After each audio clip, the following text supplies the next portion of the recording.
FIR तो काफ़ी दिन पहले से हो चुकी है और इस पर मतलब सबके रिएक्शन भी आ रहे थे। मेरा वकील भी डायरेक्ट बात कर रहा है। तो अब इस चीज़ को लेके थोड़ा सा मतलब मामला बदल गया। जब से ये बात हाईलाइट हुई है, आप लोगों ने सोशल मीडिया पे जब से बात की है, तो जिस भाई ने ये एफआईआर की थी गुड़गांव में, तो उस भाई से मेरे वकील ने भी बात की है, हमने भी बात की है। तो अब आप लोगों के प्यार से वो बंदा मतलब नहीं चाह रहा है कि मतलब उसका नाम उजागर हो, वो अपनी एफआईआर वापस लेने को तैयार है। और क्योंकि उसके ऊपर प्रेशर है किसानों का भी। और पहली बात तो मैं आप लोगों को बताना चाहूँगा कि सॉन्ग के अंदर गलत क्या है और क्या सही है, इसका फैसला आप लोग करेंगे अभी कि मतलब इसके अंदर मैंने गलत क्या कहा है और क्या नहीं कहा है। तो सीधी बात पे आते हैं। इस सॉन्ग के अंदर पहली लाइन है, नहीं लूटेंगे नहीं पिटेंगे, पाछे बीब नहीं हटेंगे।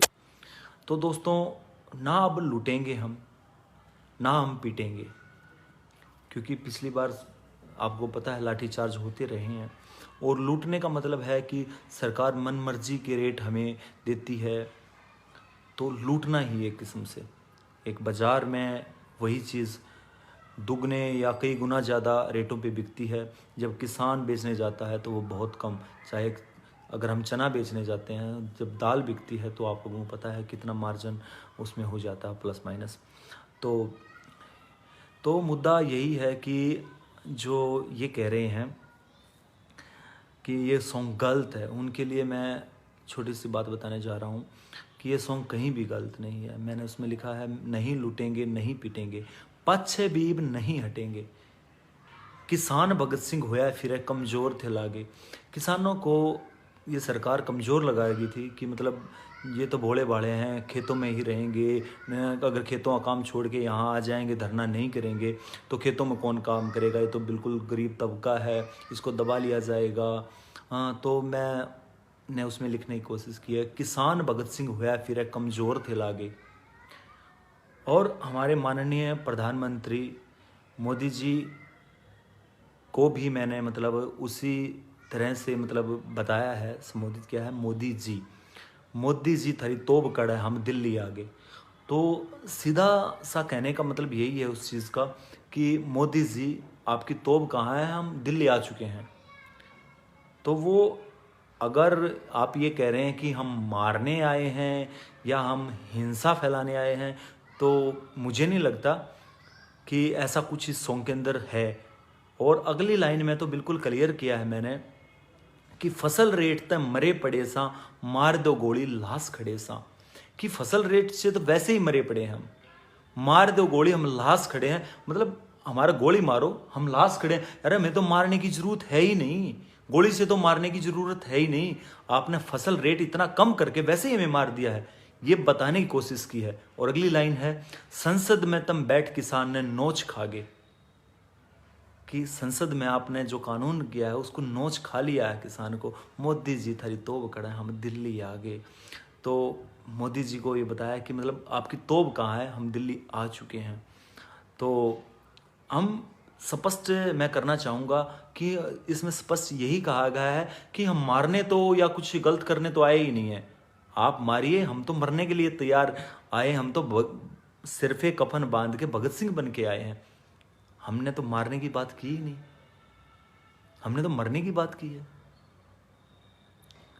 कोई मतलब मूर्ख ही होगा जो ये कहेगा कि सॉन्ग के अंदर हमने हिंसा फैलाने वाली बात की है। अरे हम तो मरने की बात कर रहे हैं, हमने तो हिंसा फैलाई ही नहीं, हमने तो मारने की बात की ही नहीं।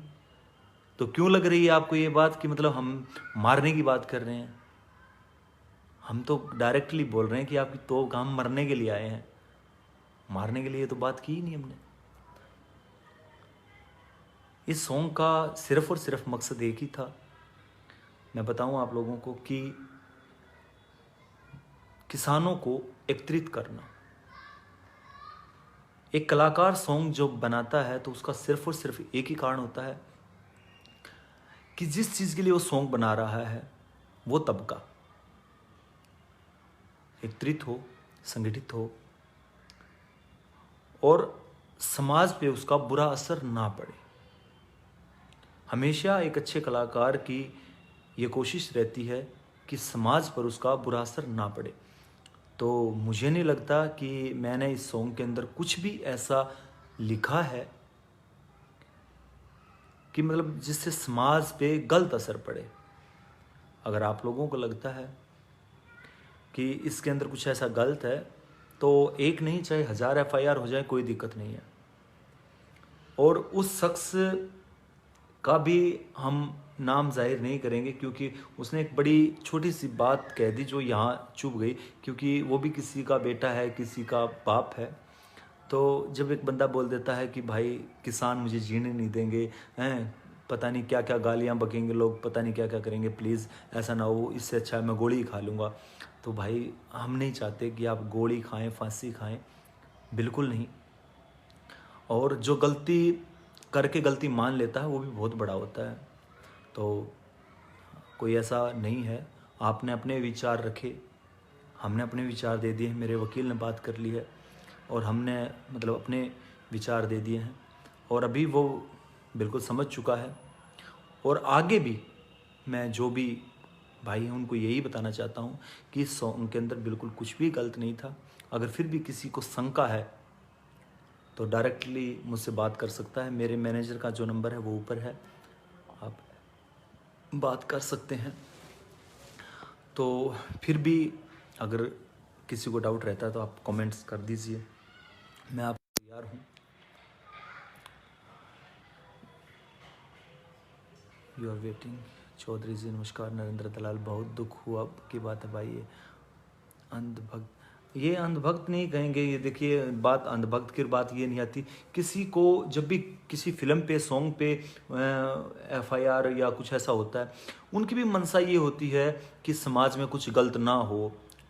मैं भाई को भी दोषी नहीं ठहराऊंगा कि उन्होंने कुछ गलत किया होगा, शायद उनकी मंशा रही होगी कि समाज पे कुछ गलत असर ना पड़े, कोई हिंसा ना भड़के। तो उनको हमने क्लियर कर दिया है, मैंने भी, मेरे वकील ने भी, और कई हमारे जो किसान हैं उन्होंने भी बात की है। वो मतलब अब थोड़ा सा मतलब काफ़ी बुरा फील कर रहा है कि मुझे ऐसा नहीं करना चाहिए था। मैंने सोचा कि तोब कहाँ है, हम मारने आए हैं। तो शायद उसके सुनने में और समझने में फ़र्क रहा होगा जो उसने ऐसा सोचा। तो मैंने उसको बिल्कुल क्लियर कर दिया है और वो भाई अब बिल्कुल रेडी है FIR वापस लेने के लिए। और ये आप लोगों का प्यार है, आप लोगों का सपोर्ट है कि कलाकार जब आपके लिए करता है तो आपका भी हक बनता है, दायित्व बनता है कि आप उसे सपोर्ट करें।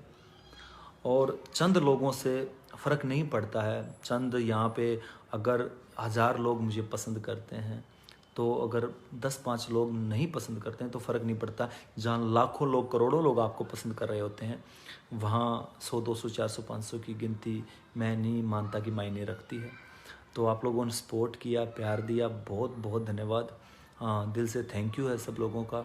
और शेयर कर दीजिएगा इस पोस्ट को, ताकि काफ़ी भ्रांतियाँ फैल रही हैं, कुछ लोग पोस्ट डाल रहे हैं कि अब सब ठीक है।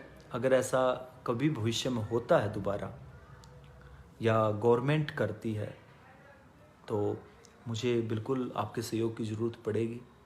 हाँ, और मैं पहले भी कह चुका हूँ और अभी भी कह रहा हूँ कि जब तक सांस है तब तक मैं किसानों के साथ हूँ। और जितनी कोशिश रहेगी वो हर जगह पहुँचने की, हर पंचायत हो, चाहे वो धरना हो, चाहे बॉर्डर हो, हर जगह पहुँचने की पूरी कोशिश कर रहा हूँ। और दिन रात, मतलब आज तीसरी रात है, आज तो मैं यहाँ प्रोग्राम में आया हुआ हूँ। अभी तकरीबन 8-9 बजे प्रोग्राम शुरू हो जाएगा। यूपी में हूँ आज तो, लेकिन मतलब लगातार मतलब टाइम नहीं लग रहा है। जितना भी हो रहा है कोशिश कर रहा हूँ कि आप लोगों के बीच जाऊँ, सॉन्ग भी परफॉर्म कर रहा हूँ और साथ साथ मतलब आप लोगों से मिलने का मुझे मौका मिल रहा है, मुझे बहुत अच्छा लग रहा है। धर्मेंद्र यादव। थैंक यू भाई जी, आपको सॉन्ग अच्छा लगा सुखपाल जी। तो एक बार सभी फिर लिखें, जय जवान जय किसान। एडवोकेट जी जुड़े हैं, शानदार भाई, धन्यवाद, हम आपके साथ हैं, सरकार की जेड़ भर देंगे। सुनील वर्मा जी, धन्यवाद वर्मा जी, आप जैसे भाई साथ हैं। तो कई भाई लिख रहे थे कि भाई डरने की ज़रूरत नहीं है। तो भाई मैं आप लोगों को बता दूं, डरना नहीं सीखा है। 15.5 साल फौज में रहा, तो 15.5 साल में से 9.5-10 साल सिर्फ़ और सिर्फ बॉर्डर की नौकरी है मेरी। तो डरने का सवाल नहीं है, और बात एफआईआरों से भी डरने की नहीं है। और दूसरी बात, अगर एक एफआईआर कटने से, मैं पहले ही बोल चुका हूँ कि किसानों में जोश और किसानों में एकता बनती है, तो ऐसी एफआईआर 100 कट जाएँ, कोई दिक्कत नहीं है। बाकी आप लोगों का प्यार कमाल है। मैं मानता हूँ कि जो सोशल मीडिया है, इसके काफ़ी गलत उपयोग भी हो रहे हैं, लेकिन फिर भी सही मायने में ये कई जगह काफ़ी कारगर साबित भी होती है। तो सभी का बहुत बहुत धन्यवाद, लव यू। और सॉन्ग आया आपका भाई, बहुत अच्छा लगा, धन्यवाद। मैं सॉन्ग की बात बिल्कुल नहीं करूँगा, क्योंकि यहाँ मैं सॉन्ग की अगर बात करूँगा तो ये गलत हो जाएगा। मैं यहाँ कोई प्रमोशन करने के लिए लाइव नहीं आया हूँ। सॉन्ग को प्रमोट करने के काफ़ी टाइम आएंगे। तो धन्यवाद सभी का, जय हिंद जय हरियाणा, राम राम सभी को। और यूं ही बने रहिए, अपनी अन्नदाता की लड़ाई में शामिल रहिए, सपोर्ट कीजिए। जय जवान जय किसान, किसान के बगैर कुछ नहीं है इस धरती पे, सिर्फ 2 भगवान, एक जवान एक किसान। राम राम।